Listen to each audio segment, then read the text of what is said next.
Good morning, everybody. We've been getting a lot of questions about our stage floor projection system, and today I want to show it to you.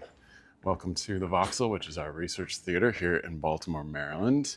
This is our little backstage area. Audio, video, lighting, road cases corresponding to each type of QLab license. Here is our little black box stage.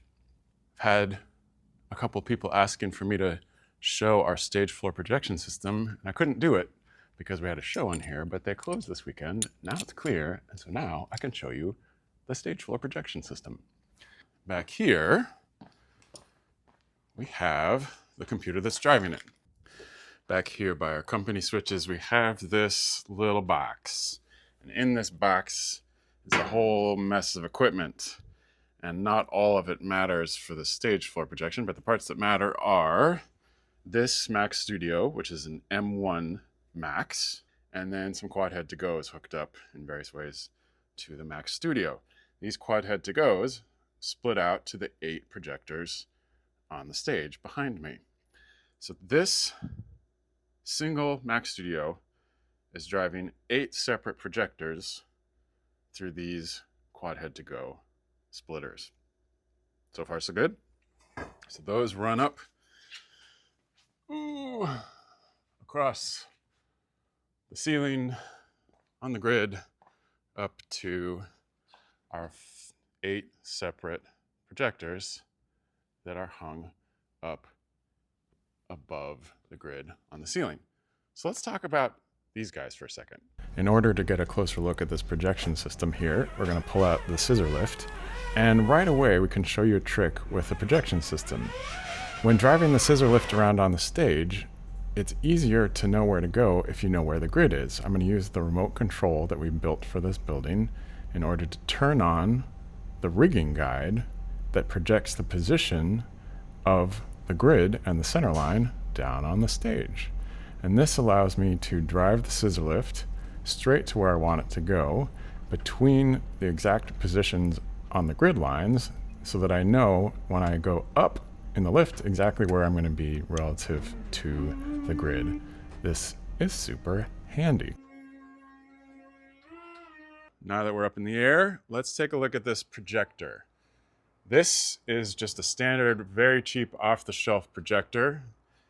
We wanted to use 8 of them to cover the floor so that it would be cheaper than just using 1 or 2 very powerful, expensive projectors.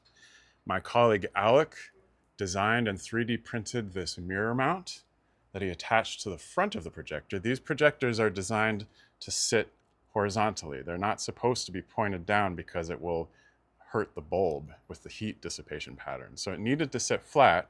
So Alec came up with this mirror mount that he could attach to the front, bought some cheap mirrors off Amazon, but they're silver on the front of the face instead of behind a layer of glass, so they reflect more light, so they're a little bit better at reflecting light. And that sends the light out of the projector, hits the mirror, 90 degrees down to the floor. We have 8 of them around the room, and they overlap, which we'll see in a second.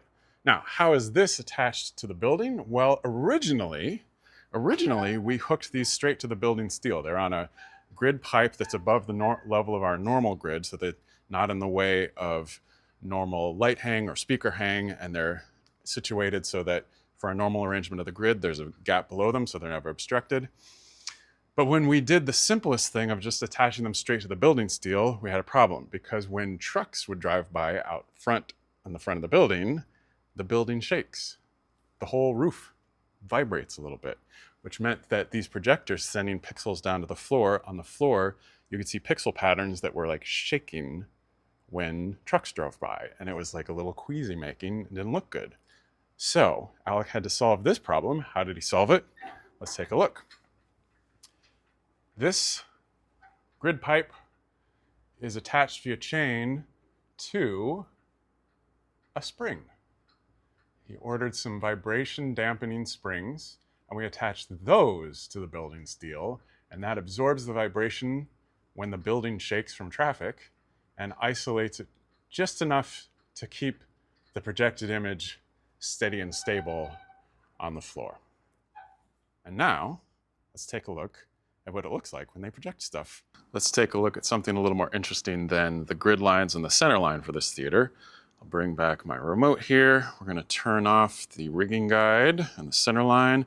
And let's take a look at the raw output of these projectors. This is just the way they hit the floor without any warping or modification. So they overlap with each other. Each different color is a different projector output. You can see they overlap. They're a little bit warped when they hit the floor. And all of that has to be adjusted by QLab in the warping and overlap blending controls in the QLab 5 workspace that is running all of these 8 projectors. Once they are warped and corrected, we're going to turn the guides back off. Let's take a look at something that we would actually look at on the floor here. One of the things we can do is show artists example layouts for seats. So we can bring in an artistic team and show them the black box and say, well, where do you want the stage to be? How do you want the seats to be laid out? And they'll say, well, I'm not totally sure yet. And we'll say, well, we'll give you some options. Here's a proscenium style with 60 seats. Or perhaps we want to show a different proscenium style with 72 seats.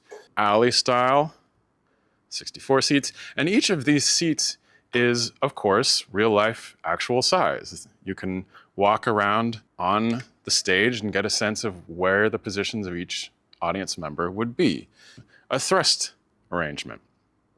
I have to tell you that a lot of artists that come in here, they absolutely flip out for just this use of this projection system because they can immediately start playing around with stuff, envisioning where things are going to land.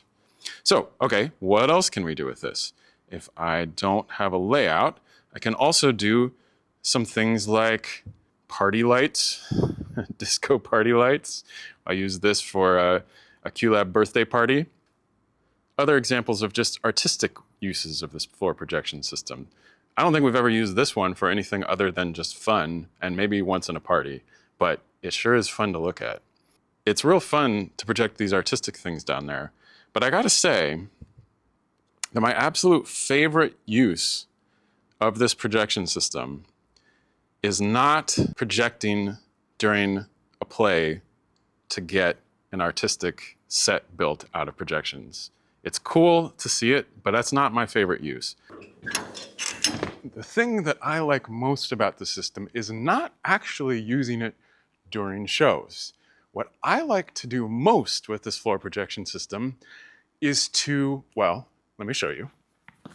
I like to have our technical director project his blueprints on the stage at actual size for set designs. This is the coolest thing, I've got to tell you.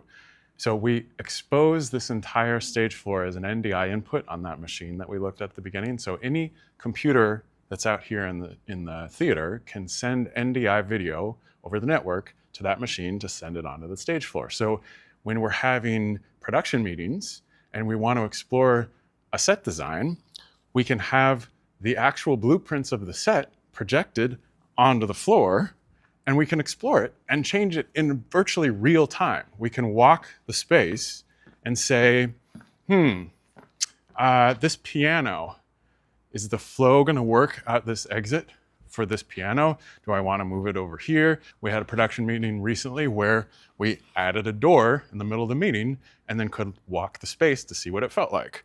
So this is my favorite use of this technology, not during a show, but before a show, to design and test a set.